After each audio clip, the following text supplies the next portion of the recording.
आप देख रहे हैं फास्ट पकवान, जहां पे आपको मिलती हैं बहुत ही इजी एंड टेस्टी रेसिपीज। बिस्मिल्लाहिर्रहमानिर्रहीम। अस्सलाम वालेकुम गाइस। आज हम बनाएंगे बहुत ही टेस्टी फ्लेवरफुल से कबाब।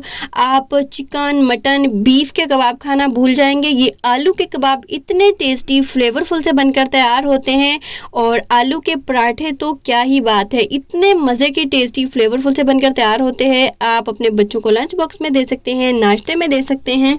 मज़ेदार से आलू के कबाब और पराठे बनाने के लिए यहाँ पर मैंने 3 उबले हुए आलूओं को अच्छे तरीके से ग्रेट कर लिया है और एक बोल में शामिल कर देंगे। अगर आप चाहें तो इन आलूओं को मैश भी कर सकते हैं। और इसमें शामिल करेंगे ब्रेड क्रम्स। तो ये 4 ब्रेड के स्लाइसिस थे, बिल्कुल फ्रेश वाले। तो प्याज चॉपर में, जिसमें प्याज चॉप करते हैं, उसमें मैंने डाल के इनको अच्छी तरीके से चॉप कर लिया है और इसमें शामिल कर देंगे। ये ब्रेड क्रम्स टाइप बन गए हैं, तो इसमें शामिल कर देंगे। ये 4 ब्रेड्स थी तो मैंने उनको इस तरह चॉप कर लिया। और साथ ही इसमें शामिल करेंगे 1 मुट्ठी धनिया और 1 मुट्ठी पुदीना और 1 मुट्ठी स्लाइसिस में बारीक कटी हुई बंद गोभी और इस तरह क्यूब्स में कटी हुई शिमला मिर्च तकरीबन 1 मुट्ठी है। ये हरी वाली और लाल वाली थी, दोनों मिक्स करके मैंने काट ली हैं। और 2 से 3 हरी मिर्चें थी जिनको मैंने बारीक चॉप कर लिया है, शामिल कर देंगे। साथ ही इसमें शामिल करेंगे कुछ स्पाइसेस। 1 टेबलस्पून भुना कुटा धनिया शामिल करेंगे, 1 टीस्पून भुना कुटा ज़ीरा शामिल करेंगे और 2 चुटकी के बराबर इसमें अजवाइन भुनी कुटी शामिल कर देंगे और हाफ़ टी स्पून कुटी हुई लाल मिर्च शामिल करेंगे। 1 टेबलस्पून चिकन पाउडर शामिल करेंगे, 1 चुटकी इसमें हल्दी शामिल करेंगे और 1 टीस्पून इसमें नमक शामिल कर देंगे और इसको अच्छे तरीके से करेंगे मिक्स। इसमें पानी डालने की ज़रूरत नहीं है, लेकिन अगर आपको नीड हो तो 1 टेबलस्पून या हाफ़ टेबलस्पून डाल सकते हैं, लेकिन मेरे लिए इनफ है। तो बस इसी में मैं अच्छे तरीके से इसको मिक्स कर लूँगी, क्योंकि मैंने धनिया और पुदीना भी धोया था, इसमें भी थोड़ा बहुत पानी था, पानी की नमी थी। तो ये देखें, ये अच्छे तरीके से मिक्स हो गया है। ये देखें कि मुट्ठी सी बन रही है। तो इसी स्टेज पर हम कबाब बनाकर तैयार कर लेंगे। पहले एक पेड़ा सा बना लेंगे, फिर ऊपर से इस तरह प्रेस करते हुए और साइडों से इसको कबाब की शेप देते हुए इस तरह एक ज़बरदस्त सा कबाब तैयार कर लेंगे। तो आपने भी इसी तरह सारे रिमेनिंग कबाब बनाकर तैयार कर लेने हैं। ये बहुत ही टेस्टी फ्लेवरफुल से बनकर तैयार होते हैं। इसके साथ ही गाइस, अगर आप मेरे चैनल पर न्यू हैं तो प्लीज़ सब्सक्राइब कर लें और बेल आइकन पर भी क्लिक कर लें, ताकि मेरी आने वाली वीडियो सबसे पहले आपको फ्री में देखने को मिले। देखिए कितना ज़बरदस्त है कबाब बनकर तैयार हुआ है। रिमेनिंग कबाब भी हम इसी तरह बनाकर तैयार कर लेंगे। तो ये टोटल 7 कबाब बनकर तैयार हुए हैं और 8वां कबाब ये देखें, ये मैंने बनाया है, लेकिन ये मैं पराठे वाले मिक्सचर में अगेन मिक्स कर दूंगी। और ये देखें, ये मैंने पराठे के लिए जो मिक्सचर बचाया था और इसके अंदर शामिल करेंगे 1 अंडा और 1 कप से थोड़ा सा कम वाइट आटा शामिल कर रही हूँ। अगर आप चाहें तो लाल आटा भी शामिल कर सकते हैं। और साथ ही इसमें डालेंगे थोड़ा सा पानी, तकरीबन हाफ़ कप के बराबर, और थोड़ा थोड़ा पानी शामिल करते हुए हमने एक स्मूथ सा बैटर बनाना है। ना ही ज़्यादा पतला होना चाहिए और ना ही बहुत ज़्यादा गाढ़ा होना चाहिए। तो बस हमने इसका स्मूथ सा एक बैटर बना लेना है। अब इसको करेंगे साइड पर। और यहाँ पर मैंने एक चॉपर मशीन ले ली है। इसमें मैंने 1 टमाटर, 1 प्याज और 2 हरी मिर्चों को छोटे छोटे पीसेस करके डाल दिया है और अब इसको अच्छे तरीके से चॉप कर लेंगे। ये देखें, अच्छे तरीके से ये चॉप हो गई हैं और अब हम इस बैटर में शामिल करेंगे।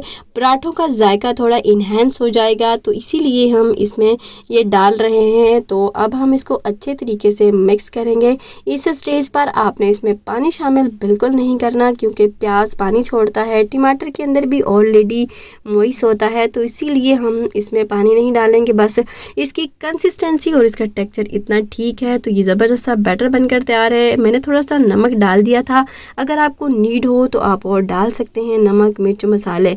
तो यहाँ पर मैंने तवे को अच्छे तरीके से गर्म कर लिया है और अब एक कबाब उठाएंगे और इस तरह एक अंडे को फेंट लिया है, इसके अंदर डिप करते हुए बस कांटे की मदद से ही उठाना है और इस तवे के अंदर रखते जाना है। आपके हाथ भी गंदे नहीं होंगे और इजीली आपने कबाबों को 2 से 3 मिनट इसको आपने मीडियम फ्लेम पर फ्राई कर लेना है, क्योंकि ये जो हमारा मिक्सचर है ऑलरेडी पका हुआ है। जस्ट हमने इसको एक ब्राउन सा कलर देना है, बस उलटते पलटते खूबसूरत सा कलर आने तक इसको फ्राई करना है और बस हमने फिर इसको निकाल लेना है। ये मज़ेदार से कबाब बनकर तैयार हैं। इसको हम बाहर निकालेंगे, किसी प्लेट में या किसी डिश में इसको निकाल लेंगे। इसके साथ ही गाइस आप जल्दी से बता दें आप कहाँ से मेरी वीडियो को वॉच कर रहे होते हैं। आप अपने कंट्री का, अपने सिटी का, अपने एरिया का नाम लिख के सेंड करें और अपनी प्रेजेंस लाजमी दिया करें। मुझे अच्छा लगेगा कि आप कहाँ से मेरी वीडियो को वॉच कर रहे होते हैं। तो इसके साथ ही गाइस ये देखें हमारे ज़बरदस्त से कबाब बनकर तैयार हैं। बस इसको करेंगे साइड पर उसी तवे के अंदर। इस तरह पराठे का बैटर किसी भी चीज़ से मेजर करते हुए आपने इसमें डालते जाना है और रोटी की शेप देते जाना है। ये थोड़ी सी गुलाई इसको देने में, थोड़ी गोल करने में प्रॉब्लम होगी, तो आप चाहें तो फ्राई पैन के अंदर भी इसको बना सकते हैं। उसमें रोटी की शेप बहुत गोल आएगी और ज़बरदस्त सा पराठा बनकर तैयार होगा। तो अब हम इसको फ्लिप करेंगे 3 से 4 मिनट के बाद और इसी तरह उलटते पलटते हम पराठे तैयार करेंगे। ये देखिए माशाल्लाह से कितना ज़बरदस्त है। रिमेनिंग पराठे भी हमने इसी तरह बनाकर तैयार कर लिए हैं। तो ये देखें माशाल्लाह से कितने ज़बरदस्त हमारे पराठे, हमारे कबाब बनकर तैयार हैं। इनको मैंने केचप, चटनी मतलब रायता टाइप और रेड चटनी के साथ मैंने इसको सर्व किया था। अगर ये रायता और चटनी की रेसिपी चाहिए तो मुझे ज़रूर बताइएगा, मैं एक अलग से वीडियो आपके लिए बनाऊंगी। और वैसे ये जो ग्रीन रायता टाइप चटनी है इसकी रेसिपी मैंने बर्गर वाली रेसिपी में बताई है, तो वहाँ से जाके आप चेक कर सकते हैं। और केचप भी मैंने आपको बनाना सिखाया है, जिसमें मैंने टोमेटो प्यूरी बनाई थी, उसी में मैंने थोड़ा सा आपको गाइड कर दिया था कि केचप आप किस तरह होममेड बना सकते हैं। ये भी होममेड केचप है, ये मैं घर पर ही रेडी करती हूँ। मेरे पास हर एक चीज़ होममेड होती है। बहुत कम होता है कि मार्केट की चीज़ मैं यूज़ करती हूँ। कभी कभार मैं मार्केट का चिकन पाउडर यूज़ करती हूँ, चिकन क्यूब यूज़ करती हूँ, या फिर कभी कभार बिरयानी मसाला। अदरवाइज़ मैं हर चीज़ होममेड ही यूज़ करती हूँ। चिकन पाउडर तो मैं अमूमन बाहर का ही यूज़ करती हूँ, चिकन क्यूब भी। बाकी जो भी बिरयानी मसाला है, जितने भी गरम मसाले हैं, सारे मैं घर पे ही बनाती हूँ। होममेड साफ़ सुथरे ही मैं बना कर रखती हूँ। तो मैं आप सबको भी यही सजेस्ट करती हूँ कि आप हर चीज़ घर पे ही बनाया करें। आपको पता होता है आपने कौन सा ऑयल यूज़ किया है, कौन सा मटेरियल यूज़ किया है। साफ़ सुथरे हाथों से चीज़ बनी हुई है, साफ़ सुथरी चीज़ करके आपने पीसी है। आप सोच रहे होंगे मैं वीडियो को बहुत ही ज़्यादा लंबा ले जाती हूँ, तो ये देखिए मैं कितनी मेहनत से वॉइस ओवर करती हूँ, कितनी मेहनत से मैं एक एक पार्ट, एक एक क्लिप रिकॉर्ड करती हूँ जस्ट फॉर यू गाइस। लेकिन आप फिर भी कमेंट्स नहीं करते, लाइक नहीं करते, सब्सक्राइब नहीं करते, वीडियो को देखते हैं और चले जाते हैं।